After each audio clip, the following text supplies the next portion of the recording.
নেতারহাটে দুটো অনবদ্য রাত কাটিয়ে আজ আমাদের বাড়ি ফেরার পালা। তাই সবার মনটা একটু খারাপ। আর সকালে দরজা খুলতেই দেখি আকাশও মুখ ভার করে বসে আছে। আমাদের সবার একটাই চিন্তা, আজ আমাদের 504 কিমি রাইড করে ফিরতে হবে বাড়ি। শুরু হলো বৃষ্টি আর আমাদের বৃষ্টি থামার অপেক্ষা। আমি বৃষ্টি থামার জন্য অপেক্ষা করি, আর সেই সময় তোমরা দেখে নাও আজকের এই নেতারহাটের তৃতীয় পর্বে কি কি তোমরা দেখতে চলেছো। তোমাদেরকে দেখাবো সেই পাহাড়ি জঙ্গলে ঘেরা ঘাটি পার করে আজ আমরা সমতলে যাব। দেখাবো নর্থ কোয়েল নদীর সেই অপরূপ সৌন্দর্য। আর প্রতিবারের মতো এবারও মাইলস্টোন গপু তোমাদের ফেরার পথে নিয়ে যাবে ঝাড়খণ্ডের এমন এক নতুন জায়গায় যা আজ পর্যন্ত বেঙ্গলিতে কোনো ব্লগারই কভার করেনি। 400 বছরের পুরানো ইতিহাসে, যা আজও মানুষের মনে হাজার প্রশ্নের উত্তর দেবে বলে ভগ্নপ্রায় অবস্থায় বর্তমান। আর থাকবে অফবিট ঝাড়খণ্ডের প্রত্যন্ত পাহাড়ি গ্রামের রাস্তা। আর সবশেষে এক ভয়াবহ অভিজ্ঞতা, যা আমার বয়সে এই প্রথম। শেষ 100 কিলোমিটার রাস্তা প্রায় অদৃশ্য। সত্যি সে এক অনন্য অভিজ্ঞতা। শুধু তোমরা ভিডিও শেষ পর্যন্ত থেকো। পুরো ভিডিও দেখে জানিও কমেন্ট করে কেমন লাগলো তোমাদের। লাইক করতে ভুলে যেও না কিন্তু। আর হ্যাঁ, আমার এই ভিডিওগুলো ভালো লাগলে তবেই চ্যানেলটা সাবস্ক্রাইব করো, কোনো জোরাজুরি নেই কিন্তু। তো চলো শুরু করি আজকের ব্লগ। তো সবার প্রথমে আমি গোপাল, তোমাদের হোস্ট, আর তোমরা দেখছো milestone Gopu YouTube channel. Good morning বন্ধুরা। ঘুম খুব ভালো হয়েছে, বেশি ঠান্ডা না থাকার জন্য। আচ্ছা, আগেই বলে দিই, আমরা এখন আছি কিন্তু নেতারহাটের পাহাড়ের ওপর। যাই হোক, ঘুম তো অনেক আগেই ভেঙেছে। দরজা খুলতেই দেখি এই অবস্থা। আর হ্যাঁ, রুম ট্যুর তো দেয়াই হলো না। এই যে রুমটা তোমরা দেখছো, এটা ডরমেটরি। আমরা 3 জন ছিলাম, 6 জন থাকার ব্যবস্থা আছে। ওয়াশরুমটা কিন্তু রুমের বাইরে। এই যে বেশ ভালো, তোমরা থাকতে চাইলে থাকতেই পারো। ডেসক্রিপশন বক্সে আমি নাম্বারটা দিয়ে দিলাম। ওয়েদার আপডেট পুরো ক্লিয়ার হয়ে গেছে মোটামুটি। চলো রেডি, আমরা এবার বেরোবো। পুরো রাইডিং সাজে পুরো রেডি, সবাই রেডি, ওদিকেও রেডি, পুরো এবার বেরোবো। ওয়েদার ক্লিয়ার হয়েছে মোটামুটি, অনেকটাই ক্লিয়ার হয়ে গেছে ওয়েদার। সকালবেলা যেভাবে বৃষ্টি এসেছিল, ভয় হওয়ারই কারণ। 504 কিলোমিটার যে রাইড করতে হবে। চলো বাইকের কাছে নিয়ে চলো। আজ আমাদের বাড়ি ফেরার পালা, তাই বাইকের চেন লুপ করে ধীরে ধীরে সবাই গুছিয়ে নিচ্ছি। এটা আমার নেতারহাটের তৃতীয় পর্ব, তাই আগের দুটো পর্ব যারা এখনো পর্যন্ত দেখোনি তারা একটু দেখে নাও কষ্ট করে, তাহলে ভিডিওর সঙ্গে ভালোভাবে কানেক্ট হতে পারবে।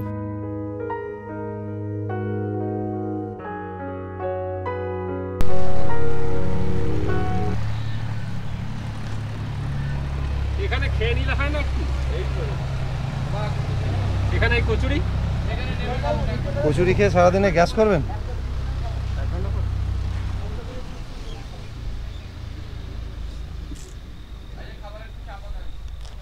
দারুণ ঘোরা হয়েছে। এই যে পুলকের বাইক,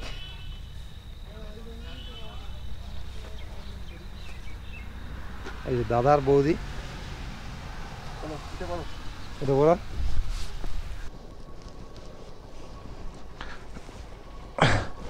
চলো সৈনন্দা।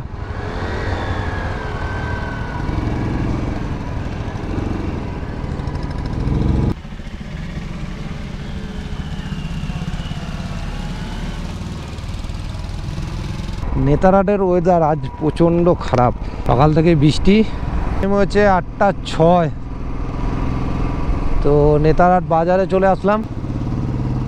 মার্কেট এটাই। বানর বানর বানর। এই রাস্তায় তোমরা অনেক বানর দেখতে পাবে, অনেকগুলো। তবে বলে রাখি, ভুল করেও খাবার দিতে যেও না কিন্তু। বানরের দল পুরো। এই একটা, এখানে অনেক বানর, এই যে ছুটে ছুটে আসছে।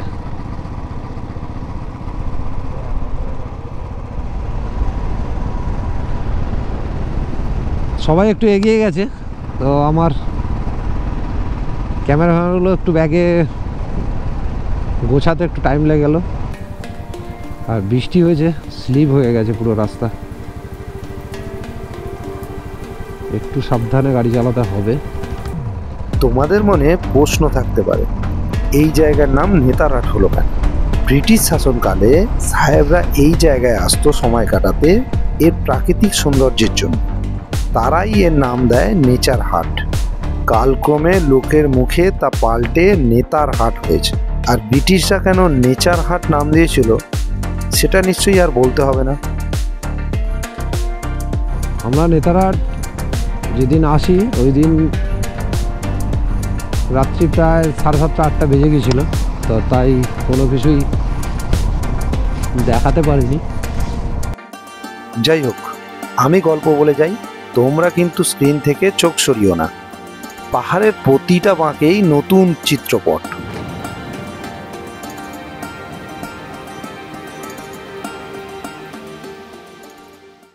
মনে হচ্ছে না নর্থ বেঙ্গলে কোনো পাহাড়ে রাইড করছি। অসাধারণ ভিউ।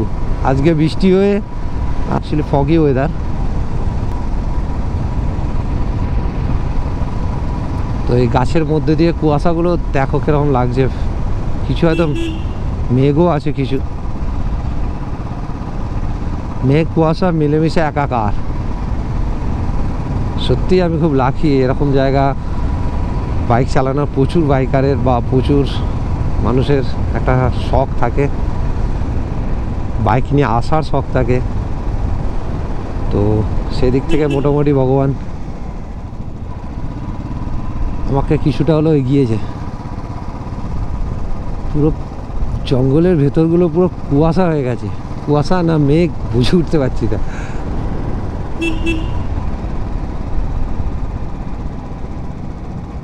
ওয়েদার সূর্যমামা জাস্ট দেখা দিয়েছিল একবার, কিন্তু ওয়েদার আবার খারাপ হচ্ছে।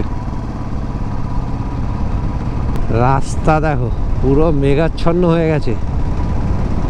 এই প্রাকৃতিক সৌন্দর্য আমাকে আবারও টেনে নিয়ে আসবে, আবারও আমাকে এই নেতারহাটে আসতে হবে। এ সবুজ মনকে ও চোখকে শান্তি দেয়। বিশ্বাস করো, এক অন্য অভিজ্ঞতা। আজ প্রথম পর্বের ঘাটতি পূরণ করে দেব। এক অন্য নেতারহাট, যার প্রতিটা রাস্তার বাঁকেই প্রকৃতি এক অপরূপ সৌন্দর্যের ডালা নিয়ে দাঁড়িয়ে আছে তোমাদেরকে ওয়েলকাম করবে বলে। আমি সত্যিই মুগ্ধ হয়েছি, আর মুগ্ধ হব নাই বা কেন? এই রকম একটা পরিবেশে আসতে পেরে আজ নিজেকে ধন্য মনে হচ্ছে। কথা দিচ্ছি, ঠকবে না তোমরা। বলেছিলাম না, নর্থ বেঙ্গলকে টেক্কা দেবার সবকিছুই আছে এই ছোটনাগপুরের রানীর কাছে। এই যে এটা গেট, এখান থেকে ডান দিক লোদ ফলস চলে গেছে, আমরা কাল যেটা গিয়েছিলাম। আর আমরা যাব নিচের দিকে লোহারডাগরা, এখান থেকে 73 কিলোমিটার। প্রকৃতির কিন্তু এখানে প্রত্যেকটা মোড়ে মোড়ে প্রকৃতির আলাদা আলাদা রূপ, প্রকৃতি প্রত্যেকটা মোড়ে মোড়ে আলাদা আলাদা রূপ দেখাচ্ছে। এগুলো পুষ্পা সিনেমার সেই ট্রাকগুলো না, দেখে মনে হলো। তোমরা অবশ্যই আসো, যারা প্রকৃতিকে একদম সামনে থেকে উপভোগ করতে চাও, যারা এই পাহাড়ি ঘন জঙ্গলে নিজেকে হারিয়ে ফেলতে চাও, যারা এই নির্জন প্রকৃতির সাথে গোপনে কথা বলতে চাও, প্লিজ তাহলে এসো। কিন্তু আমরা জঙ্গলে ঘেরা আঁকাবাঁকা রাস্তা পার করে পাহাড়ের অনেকটা নিচে নেমে পড়েছি। শুনেছি নেতারহাটে পাহাড়ি রাস্তায় নাকি আগে অনেক ভাল্লুকের দর্শন মিলেছে। এখন ভাবলেই অবাক লাগছে, এই জঙ্গলের রাস্তায় আমরা 2 দিন আগেই রাতে বাইক চালিয়ে উপরে উঠেছিলাম। অসাধারণ, পুরোটা পাইন ফরেস্ট, পাইন আর শাল। টাইম হয়েছে 8টা 29, প্রায় আমরা 25 মিনিট বাইক চালিয়ে নিচে চলে এসেছি। 40 মিনিট হয়ে গেল এইভাবেই নামতেই থাকছি। 8টায় বাইক স্টার্ট করেছিলাম, 8:40, এখনও নামতে থাকছি, এখনও পাহাড় শেষ হয়নি। বৃষ্টি হয়েছে তাই 30-40 মেনটেন করেই নামছি আমরা, 30-40 এরকম মেনটেন করে নামছি। তাও এখনো পর্যন্ত শেষ করতে পারলাম না পাহাড়। এই বৃষ্টি পুরো ভিজে আছে রাস্তা না।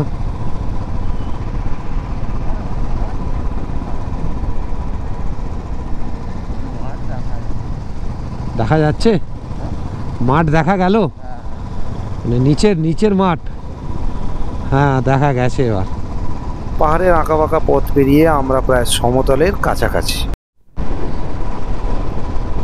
42 মিনিট বাইক রাইড করার পরে অবশেষে সমতলে।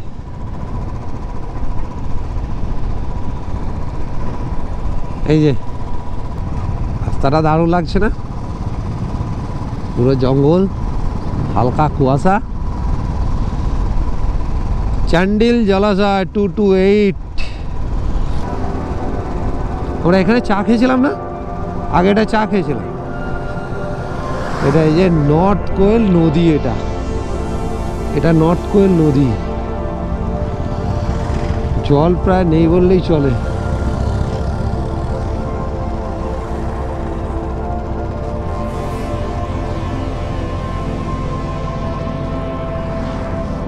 দেখো নর্থ কোয়েল নদী, জল হালকা হালকা যাচ্ছে। এটাই কোয়েল ভিউ পয়েন্টে গিয়ে ওইখানে গেছে।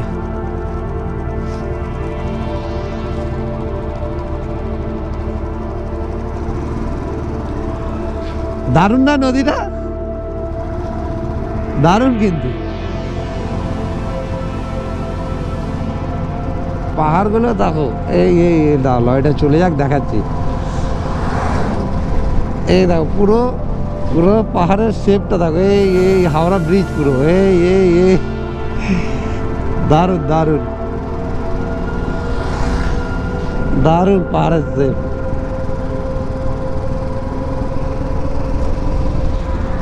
গুমলা 56, রাঁচি 130, লোহার ডাগা 56। বেশিরভাগ অসত্য আর বট। রাস্তাটা পুরো সোজা সোজা এরকম নেমে গেছে, এরকম উঠেছে, নেমেছে, উঠেছে।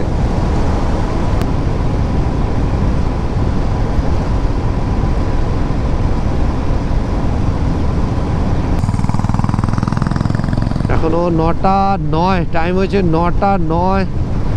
ঘাগরা মোড় থেকে একটু দূরে আছি, ব্রেকফাস্ট করবো ঘাগরা মোড়ে। রাস্তাটা দেখো খালি,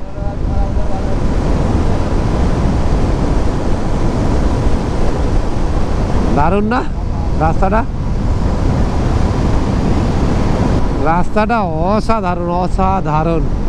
মানে কতটা ক্যামেরা জাস্টিফাই করছে জানি না, চোখ জুড়িয়ে যাচ্ছে পুরো, মানে মন প্রাণ ভরে যাচ্ছে। রাস্তা এত সুন্দর রাস্তা। এখন যে মোড়টা তোমরা দেখছো এটাই ঘাগরা মোড়। আর এইখানেই সেই সর্দারজির বানানো ধোসা খেয়ে আজকের দিন শুরু। দুপুরে খাবারের জন্য 2 প্লেট ইডলি নিয়ে নিলাম পার্সেল করে। অসাধারণ টেস্ট এই সর্দারজির বানানো সব খাবারের। এটা হলো ঘাগরা মোড়। ঘাগরা মোড় থেকে আমরা নিয়ে নিলাম লেফট। তো এই রাস্তা সোজা সাসাই চলে গেছে। তো আমরা যেদিক দিয়ে এসেছিলাম লোহার ডাগা, ওদিক থেকে যাচ্ছি না, কারণ আমি প্রতিবার এই ফেরার পথে রাস্তাটা চেঞ্জ করি যাতে আমারও নিজেরও বাইক চালাতে ভালো লাগে। দেখেছো পুরো পাহাড়টা দেখো, টিলা টাইপের, অসাধারণ না? অসাধারণ লাগছে না? হেভি লাগছে, মারাত্মক মারাত্মক। হ্যাঁ এই সাইডে পুরো পাহাড় ভ্যালি পুরো।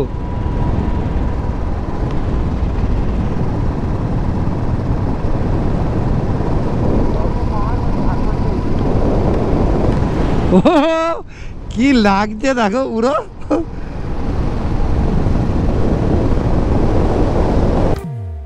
ঘাগরা মোড় ছাড়ার পর সিসাই যাওয়ার রাস্তাটা সত্যিই অসাধারণ। তোমরাই দেখো না, অফবিট ঝাড়খণ্ডের প্রত্যন্ত গ্রামের রাস্তা দিয়ে এখন যাচ্ছি। রাস্তা খুবই সুন্দর, দেখলে মনে হচ্ছে না যে সেই ছোট্টবেলার আমাদের আঁকা ছবিগুলোর মতো? দূরে পাহাড় দেখা যাচ্ছে, দেখো টিলা, বড় বড় টিলা, কি ল্যান্ডস্কেপ। আমি বারবারই বলি যে আমি যেই রাস্তা দিয়ে যাই সেই রাস্তা দিয়ে ফিরি না, ফেরার চেষ্টা করি অন্য রাস্তা দিয়ে, যাতে আমিও সুন্দর একটা এইরকম রাস্তা বা এইরকম পরিবেশ পাই আর তোমাদেরকেও দেখাতে পাই। সাউথ কোয়েল, তোমাদের আগে দেখেছি নর্থ কোয়েল, এটা সাউথ কোয়েল, সাউথ কোয়েল রিভার। এটা সাউথ কোয়েল নদী, পুরো পাথরে পাথরে ভর্তি নদী, জল তো নেই পুরো।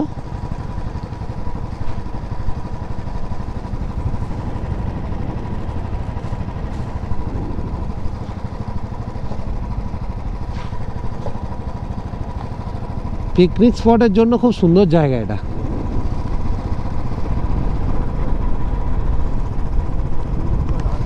এটা হচ্ছে সাউথ কোয়েল।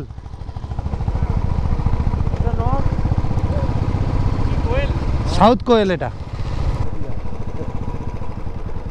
Ticket ticket. আচ্ছা, আমরা কিন্তু এখন প্রবেশ করছি পুরানো 400 বছরের আগের ইতিহাসে। তোমরা এই ঐতিহাসিক স্থানটা দেখতে দেখতে এর ইতিহাসটাও শুনে নাও।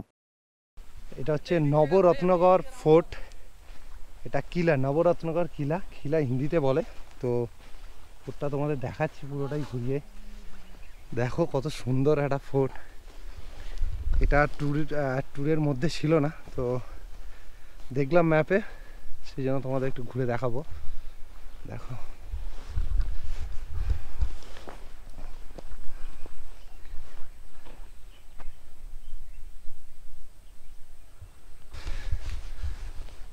এখানে একটা তালাব আছে, পুকুর।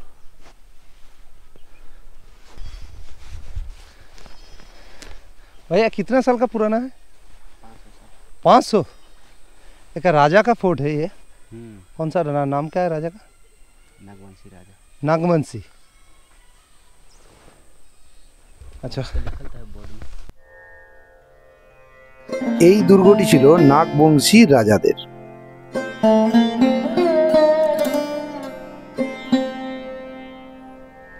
মধ্যযুগে খুকরাগড়ের নাগবংশী রাজা ছিলেন দুর্জন সাল।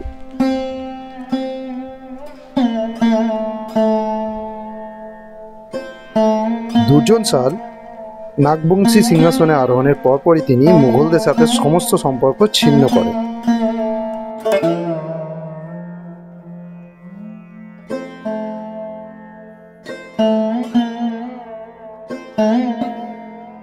দুর্জন সালের স্বাধীন মনোভাব এবং হীরাটি পাওয়ার সম্ভাবনার কারণে জাহাঙ্গীর দুর্জন সালের বিরুদ্ধে অভিযানের নির্দেশ দেন।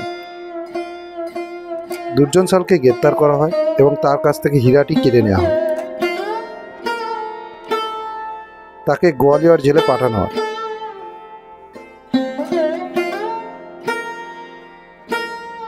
সেখানে সে 12 বছর ধরে জেলে থাকে।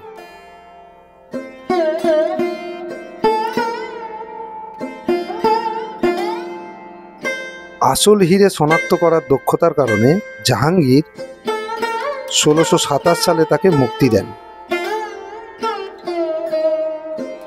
ফিরে আসার পর রাজা দুর্জন শাহ তার রাজধানী খুকরাগড় থেকে নবরত্নগড়ে স্থানান্তরিত করেন।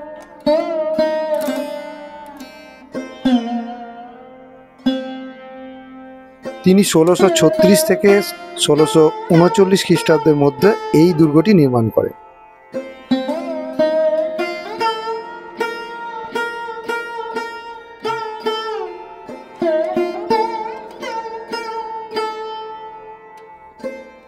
মুঘল বন্দিদশা থেকে মুক্তি পাওয়ার পর রাজা দুর্গটি নির্মাণের সিদ্ধান্ত নেন নবরত্নগর বন, পাহাড় এবং নদী দ্বারা বেষ্টিত থাকার কৌশলগতভাবে গুরুত্বপূর্ণ স্থানে ছিল বলে।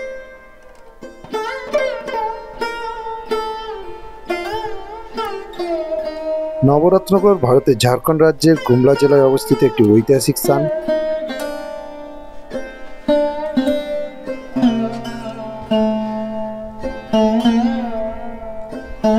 অসাধারণ লাগলো এই জায়গাটা ঘুরে, খুব ভালো লাগলো।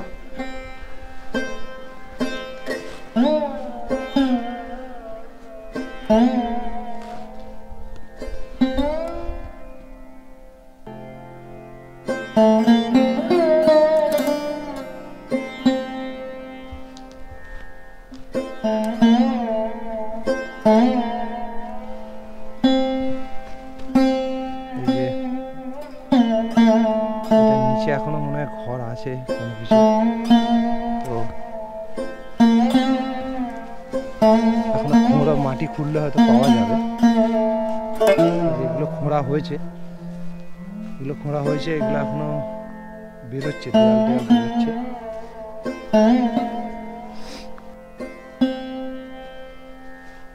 মানে এগুলো খোঁড়া হয়েছে, ওতে মাটির ভিতর থেকে এগুলো বেরিয়েছে। আর এই সাইডে এই যে পাহাড় আছে, ছোট ছোট টিলা টাইপের।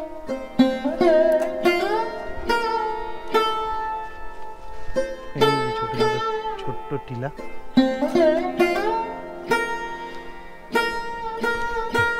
সংস্কারের কাজ হবে, তাই পাথর বালি এইসব পড়েছে এখনো।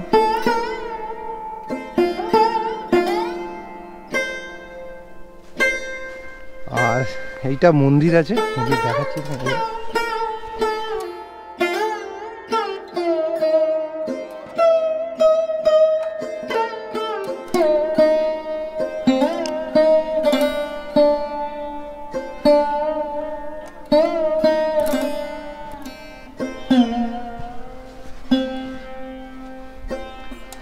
ভেতরে কি আছে?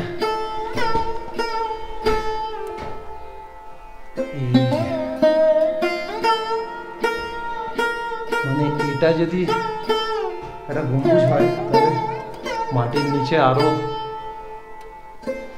কিছুটা আছে, এটাই শুধু নয়।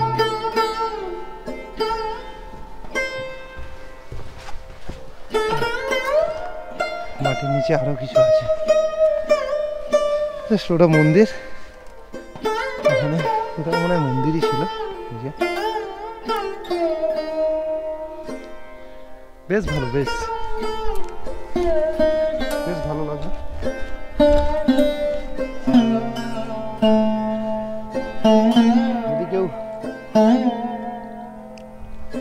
যদি কেউ তোমরা আসো এই রাস্তায়, অবশ্যই এই ফোর্টটা ঘুরে যেও। একটা পুরনো ইতিহাস এখানে আছে, এগুলো তোমরা পাবে।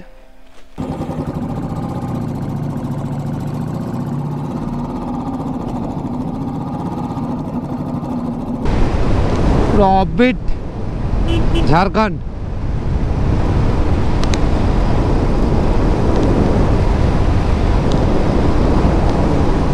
ফেরার পথে বেশ ভালোই লাগে, এরকম রাস্তা দিয়ে ফিরতে বেশ ভালোই লাগে।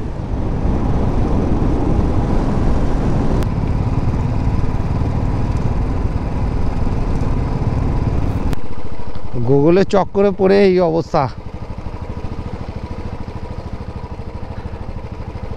একটা 12, এত খারাপ রাস্তা কিভাবে যাব? সবিনন্দাকে ফোন করলাম, ফোন ধরলো না, দুবার ফোন করলাম, তো ওরা কোথায় আছে বুঝতে পারছি না। যাক দেখি ফোন করে কিনা, রিং ব্যাক যদি করে হয়তো গাড়ি চালাচ্ছে সেই জন্য ধরেনি। আবার মনে হচ্ছে একটা জঙ্গল পড়েছে, দেখি। হ্যাঁ জঙ্গল, মানে কিছুটা যাচ্ছি, একটা করে জঙ্গল পার হচ্ছে,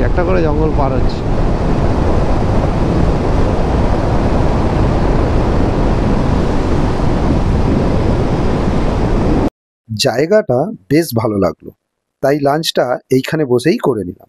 যেতে হবে আমাদের অনেক রাস্তা, তাই একটু জিরিয়ে নিই, বাহনটাকেও জিরিয়ে নেবার সময় দিই। এখান থেকে খুঁটি আর 10 কিলোমিটার।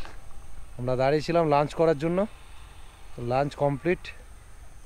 এবারে পুরো ঘাটশিলায় গিয়ে স্টে, আবার ঘাটশিলায় গিয়ে চাটা খাবো। ডাক্তারবাবু বসে পড়েছে, ডাক্তারবাবু বলছে এখনো 5 মিনিট কোমরে লাগছে। তোমার থেকে মেন রোড পেয়ে গেলাম, টাটা রাঁচি রোড। এটা টাইম হয়েছে 3:49। তো আমাদের পরে ব্রেক নেওয়ার কথা আছে ঘাটশিলাতে, বিকেল 5:24। দুর্গাপুর 115, বরাগড়া 55। কথা মতো ঘাটশিলা ছেড়েই রাস্তার ধারে আমরা এই ধাবাতে খেয়ে নিলাম, সাথে রইল গরম কফি। চলো, খাওয়া দাওয়া আমাদের কমপ্লিট। আলু পরাঠা 60 টাকা করে, আর একটা করে কফি 30 টাকা। এই জায়গা থেকে আমার বাড়ি আর মাত্র 186 কিলোমিটার। দেরি না করে বেরিয়ে পড়লাম বাড়ির উদ্দেশ্যে। 6:40 স্টার্ট করলাম।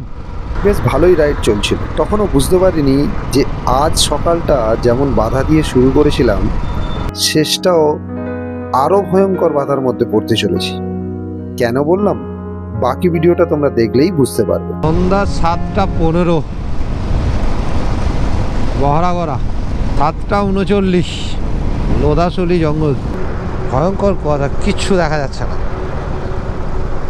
এই গাড়িটা আগে যাচ্ছে বলে যেতে পারছি, নাহলে যেতে পারতাম না।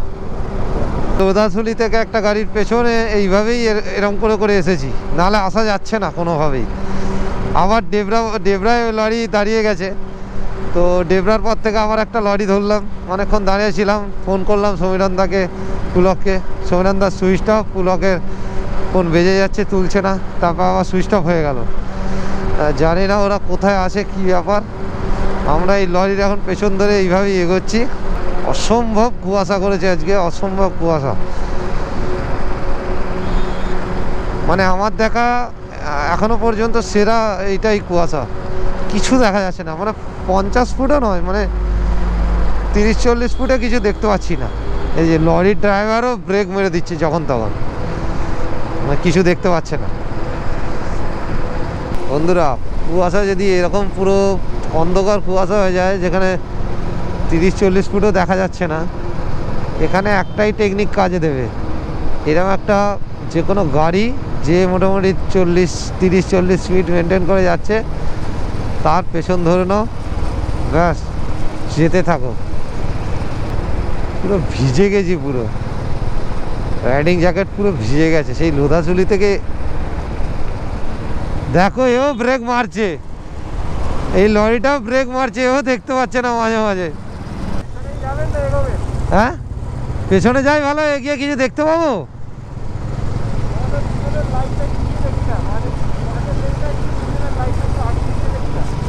দেখবেন, চলুন তাহলে দেখা যাক একবার।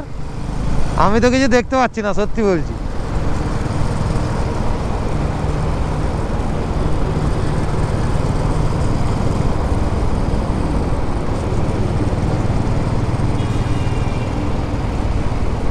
দেখা যাচ্ছে না কিছু।